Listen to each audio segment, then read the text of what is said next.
जो विद्यादि सागर सुधी गुरु हैं हितैषी, शुद्धात्म में निरत नित्य हितोपदेशी,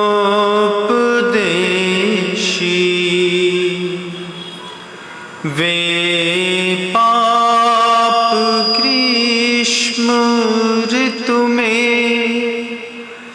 जल है सयाने,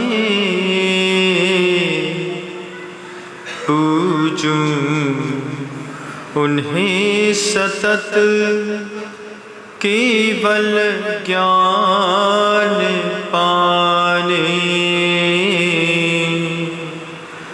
पूजूं उन्हें सतत केवल ज्ञान पाने।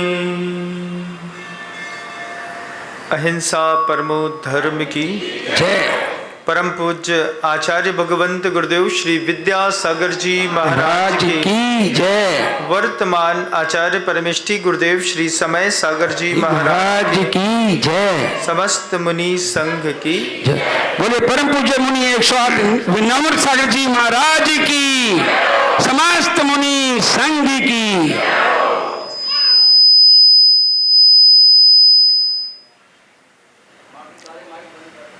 हम जहाँ से आ रहे हैं, कहाँ से आ रहे हैं? बहुत दूर से आ रहे हैं। हम जहाँ से आ रहे हैं वहाँ हवाएं बिल्कुल खुली हैं,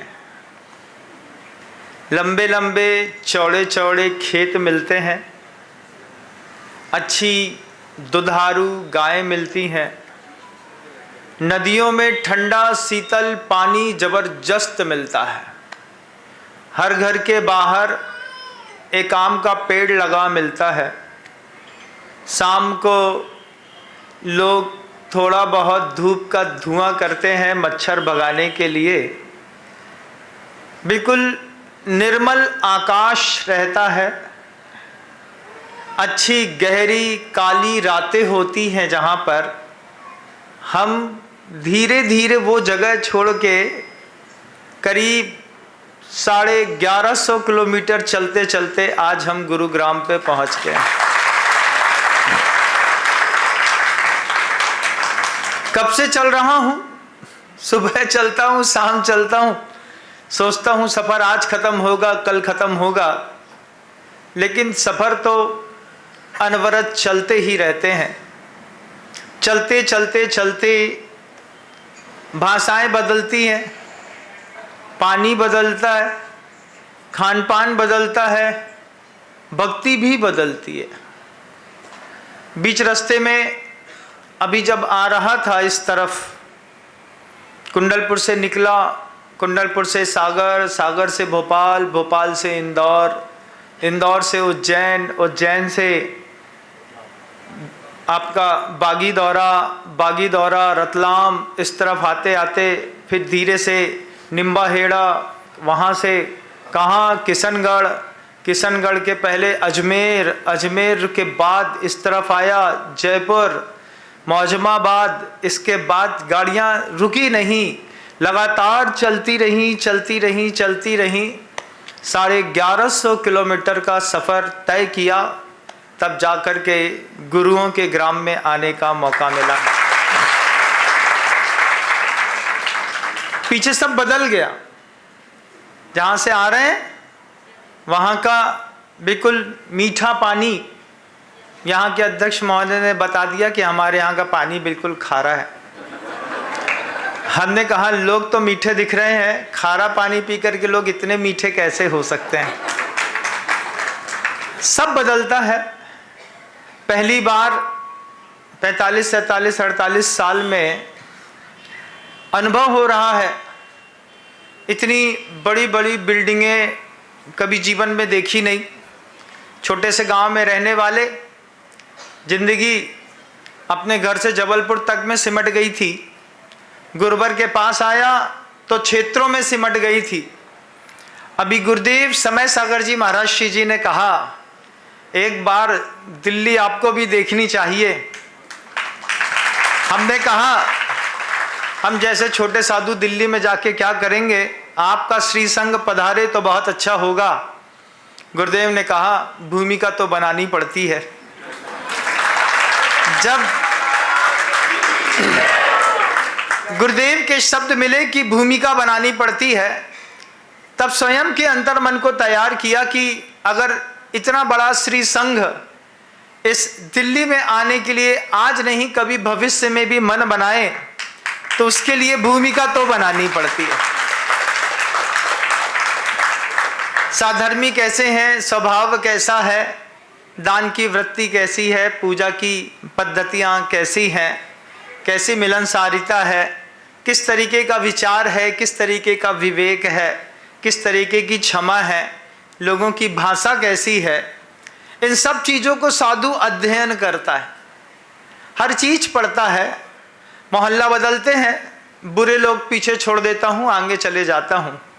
अभी जब इतने बड़े सफ़र को करते हुए पहली बार जब मैं अजमेर आया था, अजमेर में ऐसा लगा कि माँ ने दोबारा संभाल लिया है हम लोगों को। ऐसा गजब का लाड़ और प्यार अजमेर की जायसवाल समाज से, नाका मदार से लेकर के आया। वहाँ से निकलने का मन नहीं था, लेकिन उन लोगों ने इतनी भक्ति करी, गुरुजी को चिट्ठी लिखी, अजमेर बहुत प्यासा है और भक्ति जबरदस्त है। आज 2 महीराज का चतुर्मास वहाँ पर हो रहा है।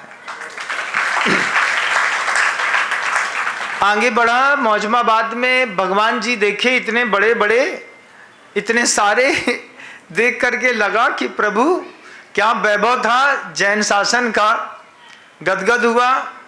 उसके बाद जयपुर आया। जयपुर में कुछ ऐसे लोग पहली बार जीवन में मिले, जिसमें दौलत जी, दिनेश जी, अरुण कुमार जी, पापड़ीवाल परिवार, एक ऐसा परिवार मिला जिसने बिना कहे वो कहानी लिखी, जिससे गुरुवर के सारे उद्देश्यों में फर्क पड़ा। प्रतिभा स्थली के लिए उन्होंने जो एक अभूतपूर्व सहयोग किया, उस सहयोग से ऊपर से गुरुजी का आशीर्वाद भी उस परिवार को मिला। फिर धीरे धीरे पूरा जयपुर घूमा।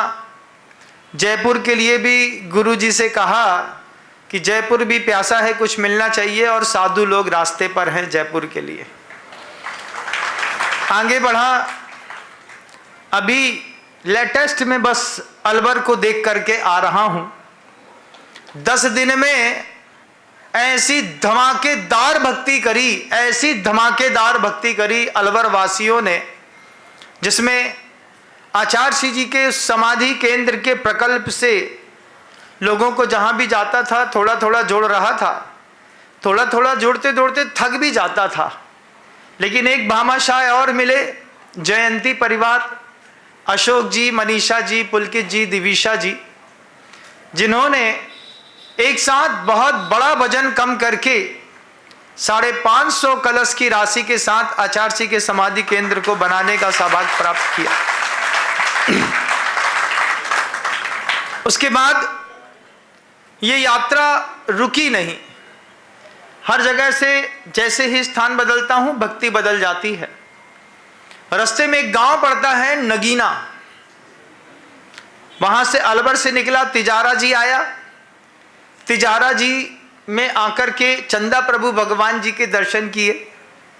वहां पर नगीना का एक श्रावक आया, बहुत दूर से रोज आता था। सुबह एक बड़ा सा गोला, बिना बात नहीं करता, कुछ बोलता नहीं है, बस एक गोला चढ़ाएगा, अच्छी भक्ति करेगा, चेहरे को देखता रहेगा अपनी भक्ति के साथ। उसने कहा, गुरुजी दिल्ली तक आपको छोड़ने के लिए हम चलेंगे, आशीर्वाद दीजिए। हमने कहा होगा कोई सामान्य व्यापारी होगा, पता चला हॉस्पिटल चलाते हैं और डॉक्टर हैं और ऐसी भक्ति कर रहे हैं। अमित जी आज हमारे बीच में हैं। नगीना से भी आए। मैंने उनसे कभी कुछ बोला नहीं, बेखुद उपद के हमारे पास आए। उन्होंने कहा आचार्य जी के समाधि केंद्र में हमारे परिवार का भी द्रव्य लगेगा, यह हमारे जीवन के लिए पुण्य की बात होगी। उन्होंने अपनी भावना रखी और बहुत बड़ी राशि के साथ उन्होंने भी जुड़ करके गुरु जी के समाधि केंद्र में अपना एक सौभाग्य प्राप्त किया। जगह बदलता हूँ, सब बदलता है, भक्ति बदलती है, श्रद्धा बदलती है, भाव बदलते हैं, लोग बदलते हैं, भाषा बदलती है, पानी बदलता है, भोजन बदलता है, चेहरे बदलते हैं, चरित्र बदलता है, सब बदलता है। सबका अध्ययन करते हुए साधु धीरे धीरे धीरे धीरे धीरे आगे बढ़ता रहता हूं। चूलगिरी से निकला था, लगातार जैसे निकला वैसे ही हमारा राकेश हमारे साथ हो गया। जैसे ही राकेश नाम का कोई व्यक्ति हमको मिलता है हम खुश हो जाते हैं। बोले क्यों महाराज? क्योंकि वो व्यक्ति को बगल में रखने में हमेशा फायदा है। राहु केतु शनि जिसके नाम पे शामिल हो, राकेश, रा से राहु, के से केतु, सा से शनि। जैसे ही एक व्यक्ति मिला राकेश, महाराज जी ये राकेश है, आपका विहार कराएगा। हमने कहा अब हमारी दिल्ली एक नंबर होगी, क्योंकि राहु केतु शनि तीनों हमारे पास में आकर के खड़े हो गए हैं। लगातार 1 महीने से परिवार को छोड़ करके, व्यापार को छोड़ करके भक्ति कर रहे हैं। ऐसे राकेश भाई के लिए भी हम एक जोरदार उनके तन के अनुमोदना करते हैं। किसी ने कहा था ना, जिस्म की बात नहीं थी, उनके दिल तक जाना था। लंबी दूरी तय करने में वक्त तो लगता है, नए परिंदों को उड़ने में वक्त तो लगता है। उनको भी जिस्म की बात नहीं थी, सिर्फ फोटो खिंचाने की बात रहती है कई लोगों के लिए, लेकिन उसको हमारे दिल तक जाना था। लगातार 1 महीने से सुबह शाम, सुबह शाम, सुबह शाम, सुबह शाम, हम जहाँ रुक जाएं, जी गुरुजी, हम सुबह फिर आ जाते हैं गुरुजी, फिर गुरुजी करते करते हमारे राकेश भाई, साथ ही साथ दादा चमन लाल जी, गौरव, गौरव के पापा, ऐसे बहुत सारे लोग हैं। चेतन भी है जो लगातार महावीर प्रसाद जी के पौत्र हैं। वे सब लोग लगातार ऐसे लगे रहे। मुझे एहसास नहीं होने दिया कि आप दिल्ली में अकेले हैं। आज आप सबके बीच में ऐसा लग रहा है कि जैसे समुद्र में आने पर समुद्र के जीवों का बल बढ़ जाता है, ऐसे गुरुग्राम पे आने पर मेरा बल और बढ़ गया है। समर्थन बहुत जरूरी है। बहुत सारे ऐसे चेहरे दिख रहे हैं, मैं समझता था ये दिल्ली के हैं, लेकिन दिल्ली में रहने लगे।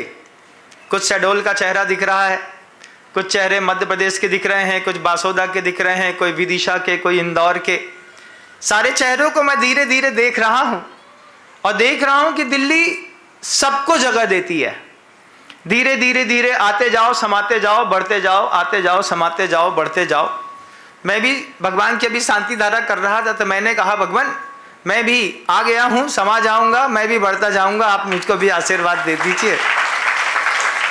आखिर गुरुदेव समय सागर जी महाराज श्री जी जिस चीज को चाह रहे थे, गुरुदेव की भावना थी। पिछले साल नवंबर में मुझे संकेत मिला था आपको दिल्ली जाना है, और वह नवंबर के संकेत को पूर्ति करते करते करते मुझे आज यहाँ पर जुलाई आ गई। पूरे रास्ते धर्म लाभ देते हुए, सावकों को जोड़ते हुए, आचार्य भगवंत की कहानियाँ, उनके जीवन को बता करके, पाप प्रक्षालन करते हुए आखिरकार हम गुरुग्राम पे आ ही गए। पूज्य गुरुदेव कहते थे कि जीवन में पंच परमेष्ठी बहुत बड़े हैं। अरिहंत, सिद्ध, आचार्य, उपाध्याय और साधु, ये 5 परमेष्ठी ऐसे हैं जिन 5 परमेष्ठी के बिना इस संसार से पार निकलना संभव नहीं है। आचार्य जी ने फिर वह बात दोहराई, सुन रहे हो? इस संसार से पार निकलने के लिए पंच परमेष्ठी की जरूरत पड़ती ही है। फिर गुरुजी बहुत गंभीर होकर के कहते हैं, लेकिन संसार में रहने के लिए, पार निकलने के लिए तो पंच परमेष्टि की जरूरत पड़ती है, लेकिन संसार में रहने के लिए पंच परमेष्टि से भी ज्यादा कुछ जरूरी है। पंच परमेष्टि से ज्यादा कुछ और भी, इनसे भी बड़ा।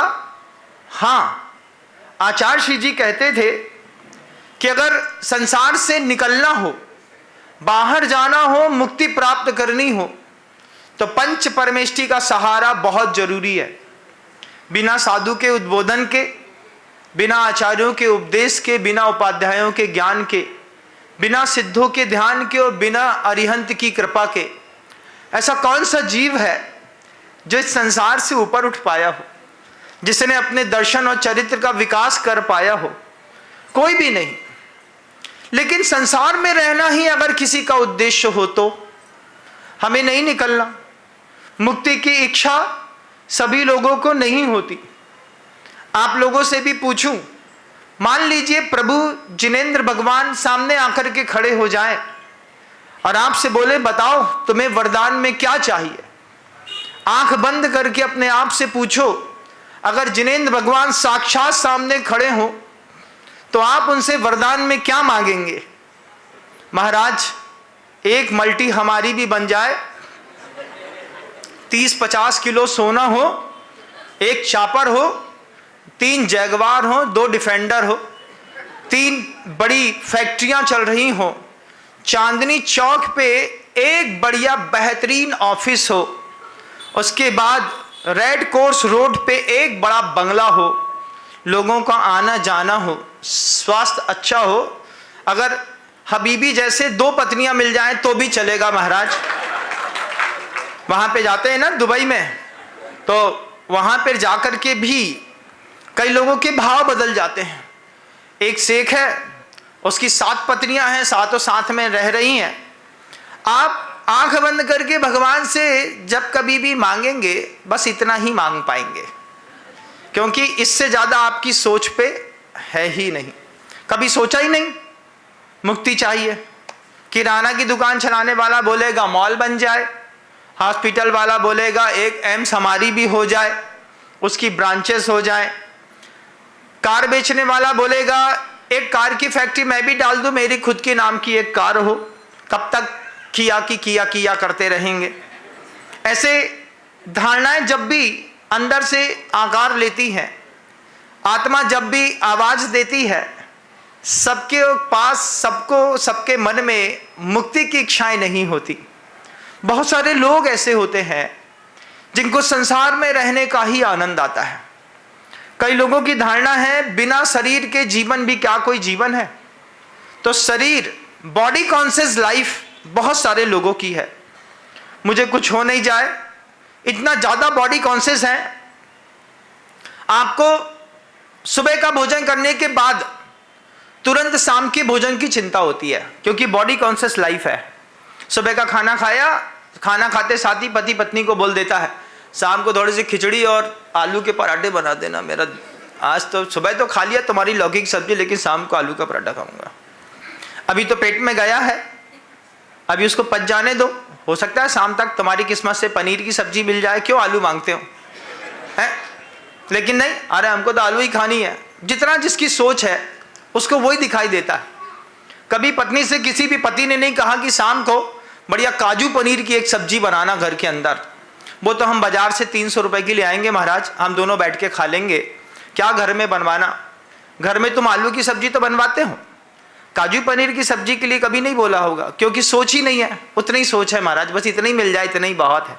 भटा बैगन खा करके खुश रहने वालों, तुम क्या जानो पनीर खाने में क्या मजा आता है ना? तुमको तो बस थोड़ा बहुत होटल का सड़ा बड़ा मिल गया, इसी में काम कर गया। एक्चुअल में हम बॉडी कॉन्शियस लाइफ जी रहे हैं। हमारी आदत है, हमको शरीर को लेकर के कोई भी दर्द होता है हमको सहन नहीं होता। इसलिए आपको मैं देखता हूं, बिहार हो रहा था, 1 किलोमीटर चले नहीं कि 2 शाबाक आकर के खड़े, एक बोलता है बंटा पी लो, एक कहता है ये खा लो, एक कहता है ठंडा पानी पी लो, एक कहता है फलानी ड्रिंक्स ले लो। हमने कहा भैया अभी तो 1 किलोमीटर भी नहीं चला, कम से कम इसको आधा रास्ता तो तय करने दे, 4.5 किलोमीटर चलने दे, उसके बाद थोड़ा सा पानी दे देना। लेकिन बॉडी कॉन्शियस लाइफ है, भोजन से इतनी अवेयरनेस है हमारी भोजन पे कि अगर समय पे नहीं मिले तो दिमाग खराब। अभी भी कुछ लोग यहाँ पर बैठे बैठे सोच रहे होंगे कि नाश्ते में क्या मिलने वाला है, क्या बना है। अगर मान लो उल्टा सीधा मिल गया तो फिर दिमाग खराब हो जाएगा। तो कुछ लोग तो ऐसे होते हैं, कवि महोदय बैठे हैं, ये तो गुस्से साथ ही पूछ लेंगे, क्यों भाई आज मंगोड़ी के जुगाड़ है, क्या है जुगाड़। और फिर कविता भी पूरी उसी मंगोड़ी के ऊपर बना करके हर बात में मंगोड़ी मंगोड़ी मंगोड़ी। एक बार नेमावर में हुआ, गुरुदेव के सामने एक कवि थे, बोल रहे थे, बार बार पापड़ बोले। हमने कहा क्या बात है? बोले आज महाराज सब मिला, पापड़ नहीं मिला। तो हमने कहा पापड़ में कविता बनाएंगे। तो ये कवि लोगों से और खतरनाक लगता है, क्योंकि ये पहले आकर के मेनू पूछ लेते हैं। मेनू पूछ करके अगर जो इनके मन का ना मिला, फिर ये उसी के ऊपर कविता बोलते हैं, और उसी के ऊपर कविता बोल करके आयोजकों को, अध्यक्ष के दिमाग में भर देते हैं कि तुमने आज नहीं बनाया था, कल नहीं मिलेगा तो फिर इसी के ऊपर कविता करूंगा। ये भी जीवन है, क्योंकि बॉडी कॉन्शियस लाइफ हमारी है। भोजन है, भोजन अच्छा मिल जाने के बाद आदमी को एक अच्छी गाड़ी मिल जाए तो आदमी को अच्छा लगता है। अच्छा सोने के लिए बेहतरीन कमरा मिल जाए, 2.5 टन का एसी सिर के ऊपर सीधे ठंडी हवा छोड़ रहा हो, आपको ऐसा लगता है कि बस हमसे ज़्यादा सौभाग्यशाली कोई नहीं है। क्योंकि आपने अभी नंदनवन नहीं देखा।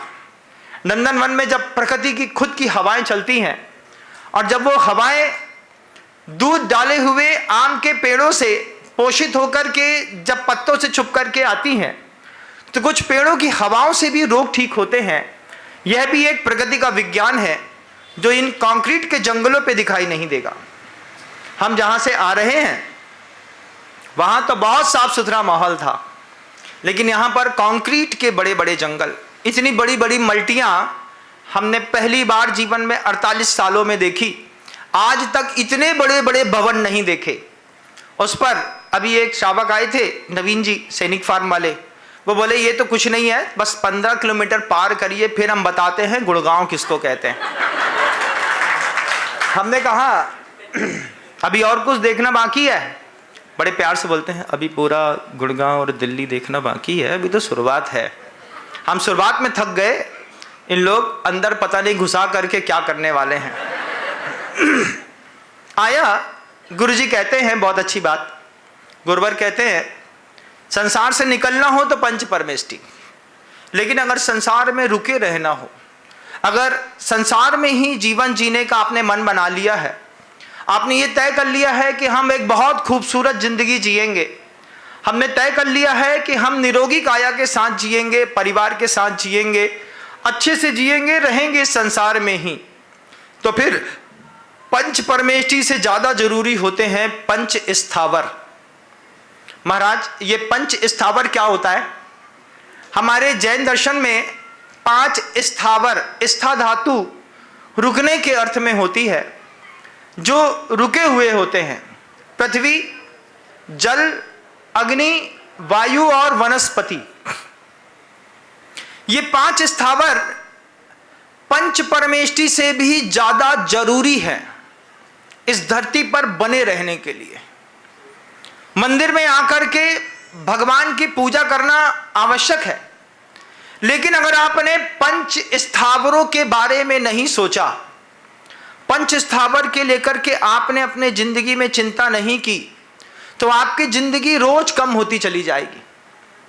भगवान महावीर जब इस धरती पर थे तब उनके शरीर की ऊंचाई कितनी थी? 7 हाथ। उत्कृष्ट आयु कितनी थी? 120 साल। इस काल की सबसे ऊंची आयु 120 साल, ऊंचाई 7 हाथ। जैसे जैसे काल कम होगा वैसे वैसे हाइट और एज, 2 चीजें कम होती चली जाएंगी। जैसे जैसे पंचम काल का समय बढ़ेगा वैसे वैसे धीरे धीरे करके आपकी हाइट घटती चली जाएगी। 7 हाथ मतलब 10.5 फुट। 10.5 फुट का आदमी आज 6 फुट 5.5 फुट पे हो गया। 6 फुट 4 इंच का कोई आदमी मिल जाए तो आदमी को देखने में कमाल लगता है, अरे 6 फुट 4 इंच। हमारे साथ अभी जयपुर से चल रहा था, 6.5 फुट का, वजन 130 किलो, बगल से चलता था तो हम ऐसा देखते थे उसको। वो हमको नमोस्तु करता था। हम एक ही चीज सोचते थे, ये मुनि बन गया होता तो कमाल कर देता, सिर्फ मुनि बन गया होता तो कमाल करता। इतना लंबा चौड़ा शरीर है, इतने लंबे चौड़े शरीर के साथ पीछे कमंडल लेकर के निकलता। शावकों को थोड़ी तकलीफ होती, 5 आदमी का खाना एक साधु को अकेले खिलाना पड़ता, लेकिन प्रभावना जबरदस्त होती। तो भगवान महावीर के उस उत्थान वाले काल में शरीर की ऊंचाई 7 हाथ, आयु 120 साल। अभी भगवान वर्धमान स्वामी को निर्वाण गए सिर्फ 2652 वर्ष हुआ है, और आपकी हाइट कितनी हो गई? कितनी हो गई? आधी हो गई। 3.5 हाथ का आदमी होने लगा। कहां 7 हाथ का होता था, कहां 3.5 हाथ का हो गया। जिंदगी का गजब का फलसफा है। अपने हाथ से अपनी हाइट नापेंगे, 3.5 हाथ की होगी। 3.5 से 3.25 हाथ की आपकी हाइट नहीं होने वाली, कोई कितना भी बड़ा क्यों ना हो। अपने हाथ से नापिए अपने आप का शरीर, यहां से लेकर यहां तक का ये 1 हाथ है, ऐसे 3.5 हाथों में आपके शरीर की फाइनल हाइट आ जाएगी। 3.5 हाथ की हाइट हो गई, आधी हाइट घट गई। 120 साल की उम्र थी, 120 साल की उम्र कितनी साल की बच गई? 65-70 में एक मेजर अटैक आता है। 60-65-70 साल की उम्र में होता है महाराज, या तो टीबी हो गई, या फिर कैंसर हो गया, या कोई बड़ी बीमारी का घाव झेलता है। 70-75 होते होते तक वो ऑफ होने की कगार पे है। 80 साल का डैमेज लाइफ जीता है। शरीर अंदर से खोखला है, बाहर से स्ट्रक्चर खड़ा हुआ है, हम इसमें रह रहे हैं, बस हो गया। एक पराठा दे दो तो 3 बार दस्त लगेगा, एक गिलास दूध पिला दो तो रात भर गैस बनेगी। अगर मान लीजिए 1 गिलास पानी ज़्यादा पी लिया है तो 6 बार लघुशंका ज़्यादा जाएंगे। बॉडी इतनी डैमेज होती है, ये बात उम्र दराज लोग समझते हैं। अगर आपको दुनिया में बहुत खूबसूरती के साथ रहना है, आपको तय करना होगा कि हम जितना अपने परिवार का पोषण करते हैं, इतनी हम पंच स्थावरों की रक्षा भी करेंगे। आपके मकान की छत है, आपको तय करना होगा ये मकान की छत पूरी पौधों से हरी भरी रहेगी। आपके घर के अंदर अगर 2 पेड़ लगाने की भी जगह है तो ये बारिश आने से पहले कहीं भी नर्सरी से जाकर के 2 पेड़ ले आइए। 2 पेड़ ला करके तय कर लीजिए कि ये पेड़ यहां पर विकास को प्राप्त होता रहेगा। जितना पेड़ आप अपने घर के अंदर लगाएंगे, पेड़ को पादप कहते हैं, शब्द है। पादप क्या है? जो पैर से पानी पीता है उसको पादप कहते हैं। पादप, अप और पाद 2 शब्द को मिलाकर के पादप शब्द बना है। तो पैर से पानी पीता है वो। जब पेड़ लगे होते हैं, पैर से पानी पीता है, तो वो कितना भी गहराई में पानी उतर गया हो, उस पानी को खींच करके वाटर लेवल ऊपर लेकर के आता है। पेड़ की खासियत है, सिर्फ अपना विकास नहीं करता, अपने विकास के साथ जहां पर लगा है उसके विकास में निमित्त बनता है। आपके घर की छत अगर गर्म होती है, आपको तय करना है कि इस बार अपने घर की छत को पूरा हरा भरा कर देंगे। अच्छी धनिया लगा लीजिए, मिर्ची लगा लीजिए, टमाटर लगा लीजिए, नींबू लगा लीजिए। आपको लगता है तो आप सप्तपर्णी का वृक्ष लगा लीजिए। पंच स्थावर की रक्षा करिए, क्योंकि आपका मोक्ष जाने का बिल्कुल भी मन नहीं है। मोक्ष जाने का मन नहीं है, पंच स्थावर की रक्षा करिएगा तो आपकी फाइनल हाइट और फाइनल एज एक लंबी जिंदगी तय कर पाएगी। आज 4 फुट 11 इंच की बेटियां होती हैं और ऊंची हील का सैंडल पहन करके जैसे तैसे अपने विवाह को आकार देती हैं। माँ एक ही चीज चिंता करती है, ढमपाला के जैसी मोटी तो हो रही है लेकिन बड़ी नहीं हो रही। अब क्या करें महाराज? आपको पता होना चाहिए कि कुछ खान पान ऐसा भी होता है जिसके कारण आपकी फाइनल हाइट पर फर्क पड़ता है। जब आप बाजार के तेल का बहुत ज़्यादा स्पाइसी और heavy intelligence ultra test maker के साथ आप कोई भोजन करते हैं, कोई चिप्स आपने पहली बार खाई 1 पैकेट, और आपके मन के अंदर जिस्म में एक प्यास उठी कि 1 पैकेट और खाना है यही वाली, उसी को खा के पेट भरना है, ये कोई भी रेडी टू ईट प्रोडक्ट होता है, ये आपकी फाइनल हाइट पर फर्क डालता है। अगर बचपन में ये चीज़ें आप ज़्यादा लेते हैं, बच्चों को आदत है कुरकुरा खाने की, चिप्स खाने की, पैकेट बंद आइटम खाने की, आइसक्रीम खाने की, आप खिला रहे हैं, बहुत अच्छा। जब इसकी फाइनल हाइट में फ़र्क पड़ेगा तब आप कहेंगे महाराज हमारे घर में सूमो पैदा हुआ है। तो आपको बोलने में तो अच्छा लगेगा, लेकिन अंदर ही अंदर इस बात का अफसोस। अभी एक बहन मिली मुझको, रेवाड़ी में आहार दे रही थी, बोले महाराज श्री आपको टीवी में देखते थे। हमने कहा फिर? हमको पता ही नहीं था कि आप इतने लंबे निकलेंगे। हमने कहा कुछ ज़्यादा हो गया क्या? हमने कहा अभी 1 इंच कम है 6 फुट में। बोले नहीं महाराज जी हम सोचते थे टीवी में कि आप इतने लंबे नहीं होंगे। हमने कहा खुद 4 फुट 11 इंच की है, तो हमको भी समझ रही थी कि हम भी 4 फुट 11 इंच के निकलेंगे। लेकिन अच्छा खान पान, सही खान पान अगर होता है तो उससे सबसे पहला फर्क पड़ता है आपकी फाइनल हाइट पर, दूसरा फर्क पड़ता है आपके डीएनए स्ट्रक्चर पर। डीएनए स्ट्रक्चर, क्योंकि आपको दुनिया में रहना है, दुनिया से बाहर नहीं जाना है, आपने खुद तय कर लिया है हमें मोक्ष नहीं चाहिए, केशलोच नहीं करेंगे, मंदिर नहीं जाएंगे, पूजा नहीं करेंगे, माला नहीं फेरेंगे, महाराज को आहार दान नहीं देंगे, हम तो अच्छे दुनिया साथ आराम से रहेंगे। रहिए, रहने दुनिया को रहने लायक बनाइए। दुनिया में तो रहिए, लेकिन दुनिया को रहने लायक बनाइए। कैसे रहने लायक बनाइए कि इस बरसात में हम तय करेंगे हमारे अधीनस्थ जो भी भूमि होगी, हम अपनी अधीनस्थ भूमि में एक पेड़ जरूर लगाएंगे। पेड़ लगेगा, पादप जितना गहरा होता जाएगा, बड़ा होता जाएगा, उसकी जड़ें नीचे जाएंगी, उनकी जड़ों तक मत जाइएगा, उन जड़ों के साथ वो छोटी छोटी और भी वायर वाली जड़ें निकालता है, उससे खारे को मीठा करने की कला भी पेड़ों को आती है। जब आपको पता चले कि आपके घर के आसपास का पानी खारा है, इसका मतलब है कि आपके घर के आसपास नीम के और आम के एक भी पेड़ नहीं होने वाले, इसलिए आपके यहाँ का पानी बहुत खारा है। नीम होता तो कड़वा है बंधुओं, लेकिन उसकी खासियत है कि वो पानी के खारेपन को खींच करके कड़वापन बनाता है और पूरे के पूरे पानी के लिए एक आरओ का काम करते हुए उसको मीठा बनाने में निमित्त बनता है। ये कहानियाँ, ये बातें हो सकता है शहर के लोग न जाने। पहला दिन है, आया हूं तो अब दे के तो जाऊंगा, देना तो मेरा काम है। गुरुदेव ने कहा है जाना मोहल्ले मोहल्ले, जैसे घुमंतु लोग घूमते हैं। जब मोहल्ले मोहल्ले में दूध बिक सकता है तो फिर मोहल्ले मोहल्ले में धर्म भी बांटा जा सकता है। मैंने सोचा मोहल्ले मोहल्ले में ये कवायद शुरुआत करते हैं। शुरुआत सेक्टर 12 से हो गई, आज सेक्टर 12 पे आ गए हैं। आपको देखना है कि आपकी फाइनल हाइट पर, साथ ही साथ आपकी फाइनल एज पर, आपके डीएनए पर, 3 चीज पर आपके पंच स्थावरों का जबरदस्त प्रभाव है। आपने गलत धनिया पत्ती खाई, आपने गलत जूस पिया, आपने गलत खाना खाया, इससे आपके डीएनए स्ट्रक्चर पे फर्क पड़ा। पहले गांव में 1-2 महिला होती थी जिनको संतान नहीं होती थी, आज घर की हर तीसरी महिला आईवीएफ टेक्नोलॉजी से एक बच्चा पैदा कर रही है, और वो भी नहीं होने पर सैरोगेसी पे, वो भी पैदा नहीं होने पर एडॉप्ट करके अपने परिवार का पोषण कर रही है। इसके पीछे भी कारण है पंच स्थावर। उन पंच स्थावरों में सबसे पहले वनस्पति कायिक को मैं लूंगा।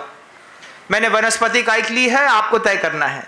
हम जैन हैं, हम वो कौम के लोग हैं, हमने दुनिया भोगी भी है और दुनिया दूसरों के लिए अच्छी बना करके छोड़ी भी है। हम दुनिया लोगों के लिए इतनी अच्छी बना करके छोड़ के जाएंगे, लोग कहेंगे जैन जिस कॉलोनी में रहते हैं उस कॉलोनी को बिल्कुल हरी भरी करके रहते हैं। आपको लगता है कि गार्डन है और सरकारी है, आपका कुछ काम ज्यादा कुछ नहीं है, बस आपको वहां पे 5, 7, 8, 10 पेड़ लगा देने हैं। आपको कहीं पर भी एक घूरा दिखाई देता है, अभी रास्ते में आ रहा था, लोग कचरा फेंक रहे थे, हमने कहा इसको साफ करके इस पर भी अगर मान लीजिए 3 सप्तपर्णी के वृक्ष लगा देते। सप्तपर्णी का वह वृक्ष है जिसकी खुशबू कृष्ण जी के शरीर से आती थी, शरीर जी के शरीर से सप्तपर्णी की गंध आती थी। वो इतना घना छाएदार रहता है कि वो ऊपर ही ऊपर इतना डेवलप होता है, डेवलप होते साथ ही छाया अच्छी करता है, पानी बहुत खींचता है, वृक्षों में पेड़ों को आराम बहुत अच्छे, पंछियों को आराम बहुत अच्छे से मिलता है, और साथ ही साथ बहुत जल्दी गर्म नहीं होता।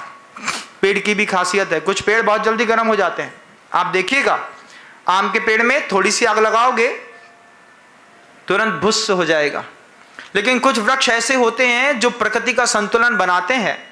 चूंकि आपने तय कर लिया है कि हम संसार में ही रहेंगे, तो सबसे पहले पंच परमेष्टि से पहले आवश्यक है पंच स्थावरों में वनस्पति कायिक को एक नया जीवन देना। मैं खुद जीऊंगा और उसको जीने दूंगा।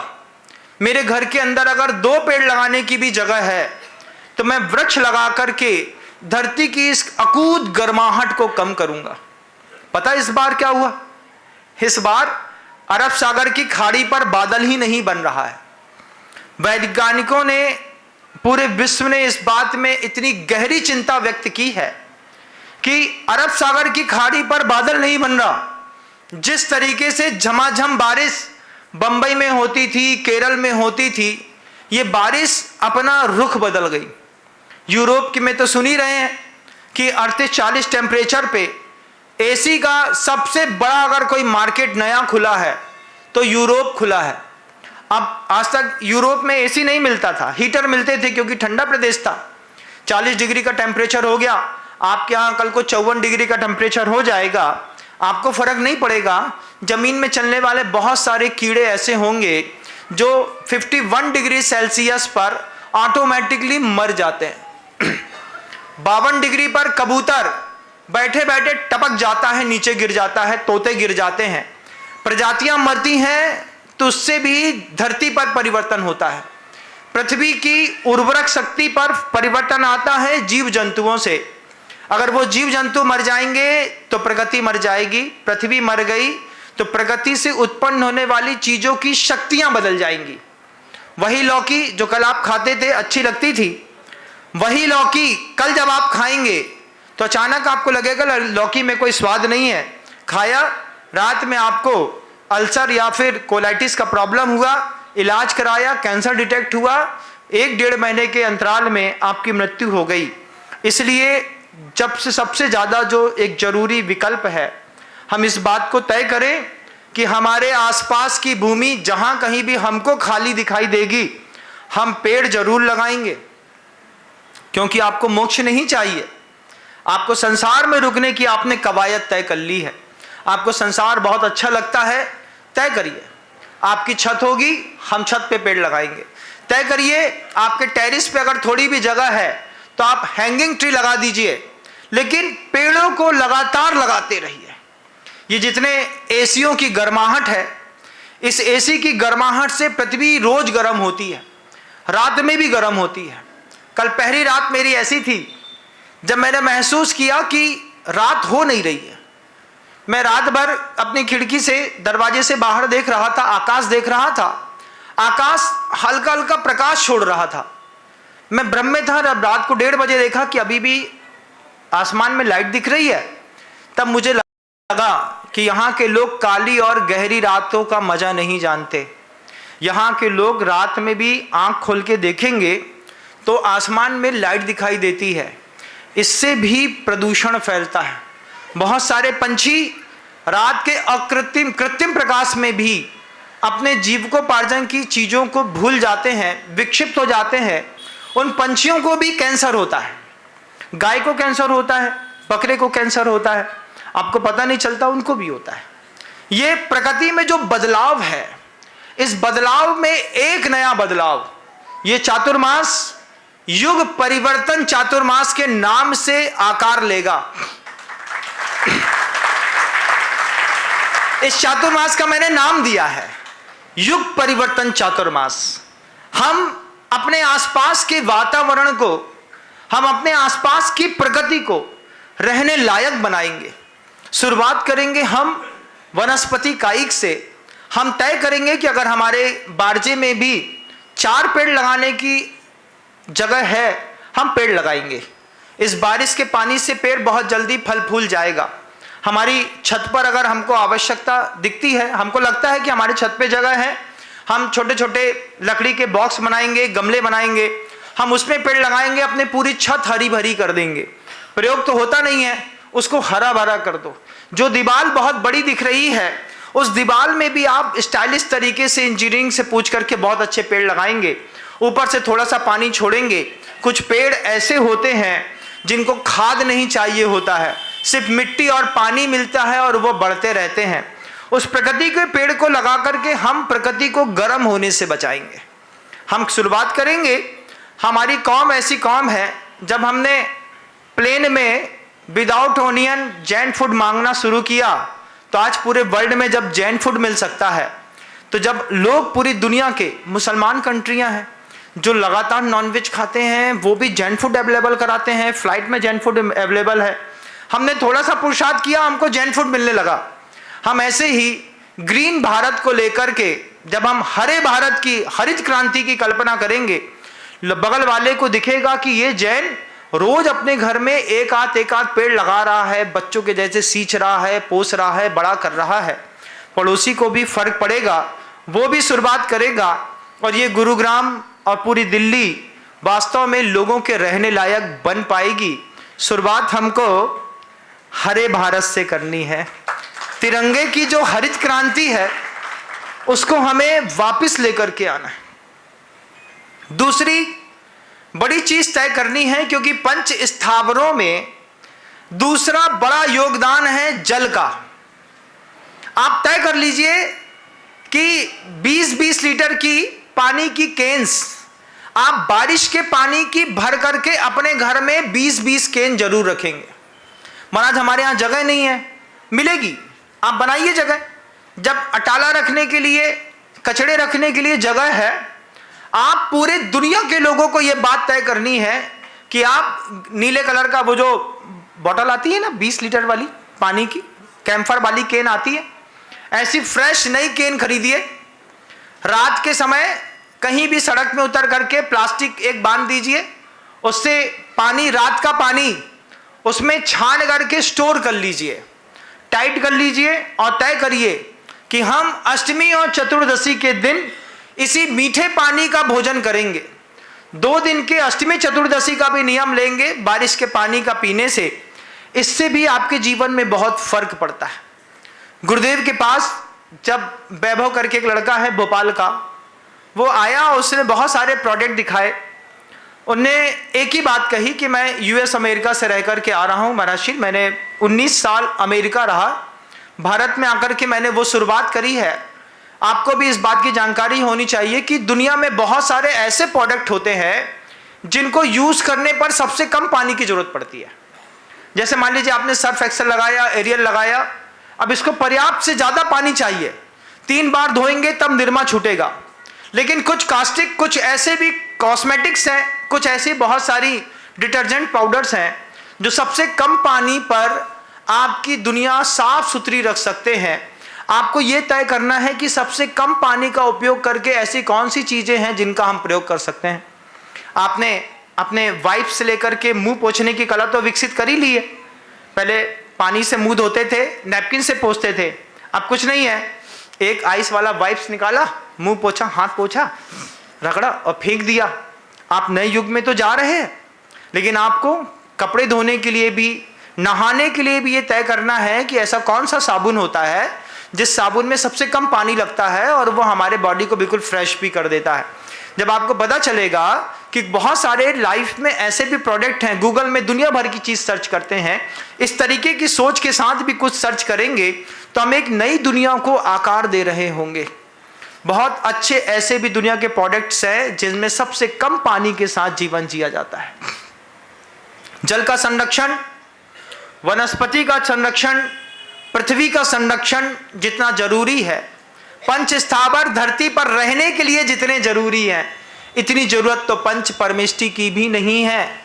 तुमको संसार में रहना है, तुम मंदिर नहीं जाओगे, तुम्हारा चल जाएगा। लेकिन तुम्हें संसार में रहना है और तुम पानी सही नहीं पी पाओ, तुम्हें पता चले कि तुम्हारे यहाँ की पृथ्वी नीचे से इतनी मैली है। राम तेरी गंगा मैली हो गई ना, कहाँ पे हो गई देखा आपने? अभी हमने तो कभी देखा नहीं, सुनते थे बस कि यमुना कोरोना के टाइम पे जितनी साफ हुई, इतनी साफ जीवन में कभी किसी ने नहीं देखी। तो ये भी एक जवाबदारी है, हम सब मिलकर के चाहें तो अपने आसपास के वातावरण को बिल्कुल साफ रख सकते हैं। ये इस गुरुग्राम के साथ पूरी दुनिया की आज पहली आवश्यकता है। मैं आया हूं, लगातार आप स्क्रीन पर मेरे चेहरे पर पसीना देख रहे होंगे, उमस देख रहे होंगे। इस उमस को मैं कल रात से बहुत ज़्यादा महसूस कर रहा हूं, क्योंकि प्रकृति बदल रही है। अब हम ऐसे कंक्रीट के जंगलों के बीच में प्रवेश कर रहे हैं। हमको भी एडजस्ट होने में 2-4 दिन लगेगा, 5वें दिन हम भी एडजस्ट हो जाएंगे। लेकिन आप भी कुछ चीज़ें एडजस्ट कर लीजिए। जितने अच्छे से बच्चा संभालते हैं, इतने अच्छे से हम घर के अंदर पौधा संभालेंगे। जितने अच्छे से आप अपनी बैलेंस शीट संभालते हैं, उतने अच्छे से आप ये भी तय करेंगे कि हमारे यहाँ पानी के स्रोत निर्मल है कि नहीं। स्टेनलेस स्टील का 20,000, 10,000, 5,000 लीटर की बनी बनाई टंकियां आती हैं। आप उसको अपनी छत पे रख करके भी आप बहुत अच्छा पानी स्टोर कर सकते हैं, जो आप साधु के लिए भी उपयोग कर सकते हैं। आप भगवान के जिन बिंब के अभिषेक के लिए भी उस जल का उपयोग कर सकते हैं, उसकी बिलछानी कर सकते हैं और प्रकृति को एक नया आकार दे सकते हैं। आपको पता है कि आपके यहाँ भी नल का पानी आता होगा ना? कितने लोग हैं जिनके यहाँ नल का पानी आता है? सभी लोग हैं ना?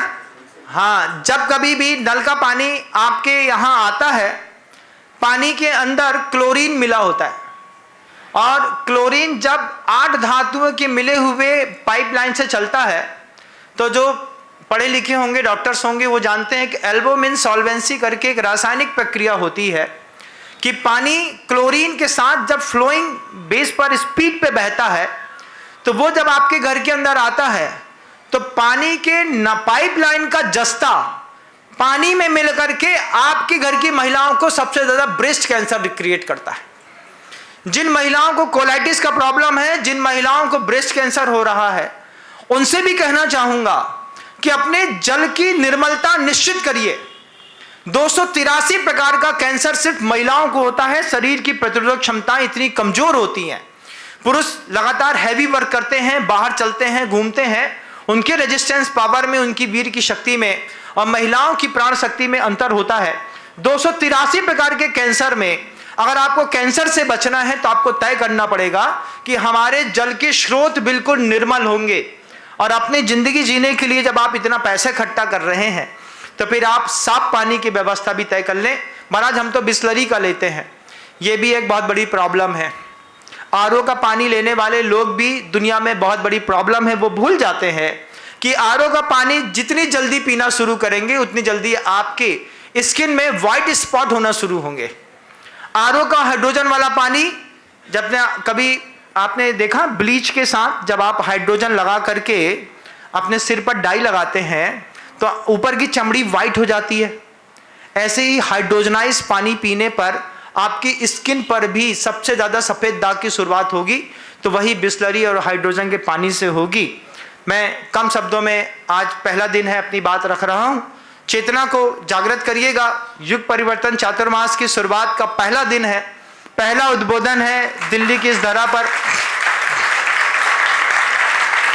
सबसे पहले हम पंच परमेष्ठी की आराधना तो करेंगे, लेकिन हम इस बात को आज पहले संवाद में तय करें कि अगर हमारे पास कहीं पर भी जमीन दिख रही होगी, हम इस बारिश में एक बच्चे के जैसे पेड़ को जरूर लगाएंगे। अपने घर के अंदर का नींबू, मिर्ची, टमाटर, लौकी, ये तो आप अपने घर की खाना शुरू कर दें, ये आपके जीवन का सौभाग्य है। हर कुशल महिला को ये तय करना है कि नींबू, मिर्ची और टमाटर, 3 चीजें आपको आपके घर की छत से मिलने वाली हैं या आपके टेरिस से मिलने वाली हैं। हमने अगर वनस्पति के ऊपर कॉन्शियस होकर के काम किया तो निश्चित रूप से ये धरती दूसरों के रहने लायक भी होगी। भगवान वर्धमान स्वामी को निर्वाण गए अभी सिर्फ 2652 साल हुआ, हमारी आयु 70 साल पे आ गई, हमारी हाइट 3.5 हाथ पे आ गई। अगले 2600 साल में हाइट और एज का क्या रेशो होगा, आपको पैमाने खुद तय करने हैं। दुनिया में जीना है, लेकिन सबसे बड़ी बात दूसरों के लिए भी ये दुनिया छोड़ करके जानी है, क्योंकि धर्म का प्रवाह 18,000 साल तक बना रहेगा।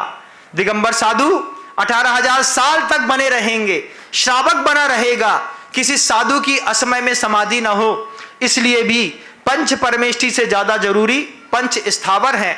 हम अपने घर से बहुत ज्यादा मेहनत नहीं करनी है, मुश्किल से 150 रुपए का भी खर्चा करेंगे ना आप, तो बहुत अच्छे बीज ला करके, और ना चाहें तो किसी गार्डनर्स को बुला करके उससे बोल दें कि आप तो हमारे यहाँ पेड़ पौधे पूरे लगा दीजिए, 1000, 1500, 2000 जो चाहिए है आप ले लीजिए।